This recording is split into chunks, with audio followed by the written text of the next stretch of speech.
औज़ुबिल्लाहि मिनश्शैतानिर्रजीम बिस्मिल्लाहिर्रहमानिर्रहीम अस्सलामु अलैकुम वरहमतुल्लाहि वबरकातुहू। सूरह फुरकान है मेरे सामने और सूरह फुरकान की आयत नंबर 29 है, पारा नंबर 19 है और रुकू नंबर 1 है। आयत नंबर 27 और 28 में बल्कि 25-26 से लेके मुनकरीन का और मुनकरीन के अंजाम का, कफ़ार के अंजाम का ज़िक्र हुआ। और जब ज़िक्र हुआ तो साथ ही उनके पछतावे और उनकी हसरतें भी ज़िक्र हुई। और अंजाम ज़िक्र होने के साथ जब उनके पछतावे ज़िक्र हुए तो पहली बात ये ज़िक्र हुई कि काफ़िरों के लिए ये दिन बड़ा भारी गुजरेगा, यानी क़यामत का दिन।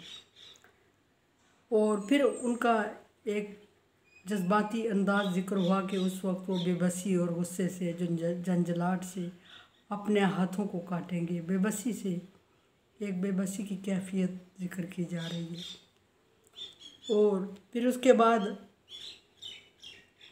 अल्फाज बोलेंगे और कहेंगे कि काश कि हमने रसूल की बात मानी होती, काश कि हमने फ़लाँ की पैरवी ना की होती और उसको दोस्त ना बनाया होता।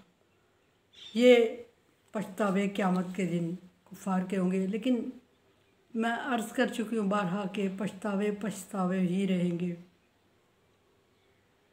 ऐसा मुमकिन नहीं है कि उस वक्त मसले का हल मौजूद हो। अल्लाह के यहाँ कोई चीज़ नामुमकिन नहीं है, लेकिन चूँकि अल्लाह तबारक व तआला ने जो वक्त उनको दिया हुआ है अपनी फ़ितरत के मुताबिक, वो वक्त पूरा होने के बाद और वक्त उनको नहीं दिया जाएगा। वो मांगेंगे, वो चाहेंगे, लेकिन अल्लाह तबारक व तआला की तरफ से इनकार होगा। अब काश के फ़लाँ को दोस्त ना बनाते, काश के हम नबी के नक्शे कदम पर चलते। उसके बाद तीसरे अल्फाज वो क्या बोलेंगे? एतराफ़ करेंगे। एतराफ़ क्या करेंगे? एतराफ़ वो करेंगे कि जो दुनिया में उनको बारहा समझाया जा रहा था, बार बार उनसे नबी सल्लल्लाहु अलैहि वसल्लम मुज़ाकरात कर रहे थे, बार बार उन पर आयत उतर रही थी, बार बार अल्लाह तबारक व तआला उनको आगाह कर रहा था कि ये मुश्किल है तुम्हारे लिए, और वो नहीं मान रहे थे। अभी अपनी ज़ुबान से, अपनी आँखों के सामने देख के तो इतराफ़ करेंगे। ला तरवुन्नल जहीम, अपनी आँखों से वो जहन्नम को देखेंगे। सुम्मा ला तरवुन्नहा ऐनल यकीन, फिर उन्हें यकीन आएगा अपनी आँखों से देखने के बाद। और यकीन आएगा तो फिर कहेंगे, इतराफ़ करेंगे किस चीज़ का?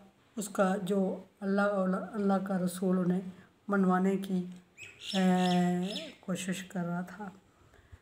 कहेंगे कद अज़ल्लनी, पीछे ज़िक्र हुआ कि काश के हम रसूल की पैरवी कर लेते, काश के हम फ़लाँ का दोस्त ना बनाते और उनकी रहनुमाई हासिल ना करते। अब ज़िक्र हो रहा है कि कद अज़ल्लनी अन ज़िक्री, हमने इनको दोस्त बनाया, हमने इनकी पैरवी की, हम इनके नक्शे कदम पर चले और इन्होंने हमें नसीहत से दूर कर दिया, नसीहत से हटा दिया, भगा दिया। ऐसा ही हुआ, नसीहत छोड़ गए और दुनिया की लालच में पड़ गए, दुनिया की खूबसूरती में पड़ गए। बाज़ ने कहा कि हमारे बाप दादा का मज़हब है, हम नहीं छोड़ते। बाज़ ने किसी दूसरे को खूबसूरत पसंदीदा चीज़ को माबूद समझ लिया और बाज़ दूसरों के ग्रुप में आके इस्लाम का और इस्लाम वालों का मजाक उड़ाने लगे और नबी सल्लल्लाहु अलैहि वसल्लम का मजाक उड़ाया। यहाँ सिर्फ नबी की बात और नबी सल्लल्लाहु अलैहि वसल्लम की बात हो रही है। पिछले 1,24,000 पैगम्बरों के साथ कमोबेश ऐसा ही हुआ। बाज़ अंबिया इकराम को तो कत्ल तक कर दिया गया, बाज़ को कत्ल की धमकी दी गई और मुख्तलिफ़ किस्म की तकलीफ़ दी गई। और आज ये कह रहे हैं कि हमने इनकी पैरवी की। किन की? जो लोग शैतानी अमल कर रहे थे, जो कुफ़र कर रहे थे, जो गुमराह थे, जो मुनकर थे, आखरत के, क़यामत के मुनकर थे, अल्लाह के मुनकर थे, मुशरिक थे, तौहीद बारी ताला पर यकीन नहीं रखते थे। कई महबूद बनाए हुए थे उन्होंने और खाना काबा में 360 बुत रखे हुए थे। हर एक कबीले का अपना बुत था और वो ये कहते थे कि हमारे बाप दादा इन्हीं की परस्तश करते आए हैं, सो हम एक लुंडे के कहने पे, लुंडे से मुराद नबी का मजाक उड़ाते थे कि ये छोटा लड़का है हमारे सामने, कल पैदा हुआ, आज हमें रहनुमाई कर रहा है, हमें रास्ता दिखाने पे खड़ा हो गया है, ये ज़्यादा अहले इल्म बनता है। क्या यही रह गया था जिस पर वही नाज़िल हो रही? क्या अल्लाह तबारक व तआला ने हम में से कोई अल्लाह को नज़र नहीं आया? हमें पैगम्बर नहीं बना सकता था, इसी को बना दिया। और अगर पैगम्बर बनाया भी है तो लिखी हुई किताब दिखाए, और अगर है भी तो फ़रिश्ता नाज़िल होता है तो ये फ़रिश्ता हमें दिखाए कि कब फ़रिश्ता इस पर नाज़िल होता है। इसकी सुनी सुनाई कई कहलाई बातों पर हम यकीन नहीं रखने वाले। हम उन्हीं की इबादत करेंगे जिनके हमारे बाप दादा कर रहे थे। आज कहेंगे कि इन्होंने हमें गुमराह कर दिया रास्ते से। बाद इजानी नसीहत आई थी हमारे पास, यानी कि नसीहत से मुराद मानेंगे कि कुरान पाक की सूरत में हमारे लिए हदायत का इंतज़ाम किया गया था, नसीहत आई थी, लेकिन उसके बावजूद इन्होंने हमें गुमराह किया। और उन्होंने फिर बात वही है कि जब उनसे कहा जाएगा, कहेंगे कि हम आपके साथ गुमराह हुए और आज सज़ा पा रहे, तो वो जवाब दे देंगे कि हमने आपको कहा नहीं था कि हमारी पैरवी करो, हमने गुमराह नहीं किया था आपको, आप खुद लगे हुए थे, हमें पता ही नहीं है। बात तो ये कहेंगे कि हमें पता ही नहीं है कि तुम हमारी नक्शे कदम पर चल रहे हो और हमारी पैरवी कर रहे हो और हमारी इबादत में लगे हुए हो। फरमाया कि कहेंगे कि नसीहत आने के बावजूद इन्होंने हमें रास्ते से बहका दिया, हटा दिया, गुमराह कर दिया। वकाना शैतान लिल इंसान हुज़ूला, और शैतान और असल बात कि किसने किया? उन लोगों ने किया जो खुद शैतान के नक्शे कदम पर चल रहे थे। और शैतान वो जिसने अल्लाह तबारक व तआला से चैलेंज किया था जब आदम की तख्लीक हुई थी कि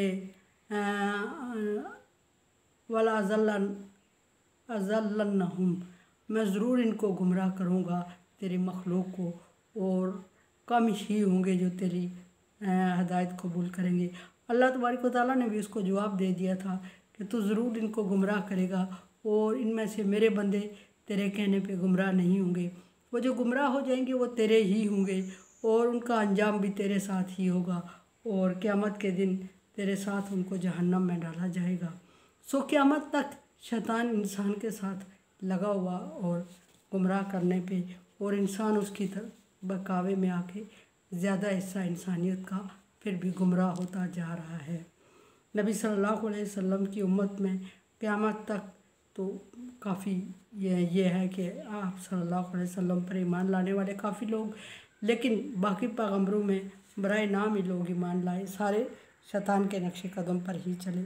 यहाँ इनका फरमाया कि वकाना शैतान लिल इंसान हुज़ूला, और शैतान ने तो इंसान को हमेशा दगा ही दिया, धोखा ही दिया है।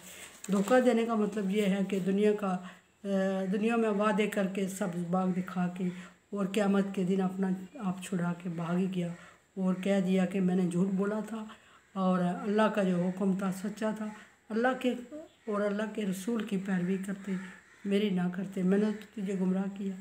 और उस वक्त इंसान और शैतान का कुछ बिगाड़ नहीं सकेगा, क्योंकि शैतान ताकतवर है, इंसान कमज़ोर है।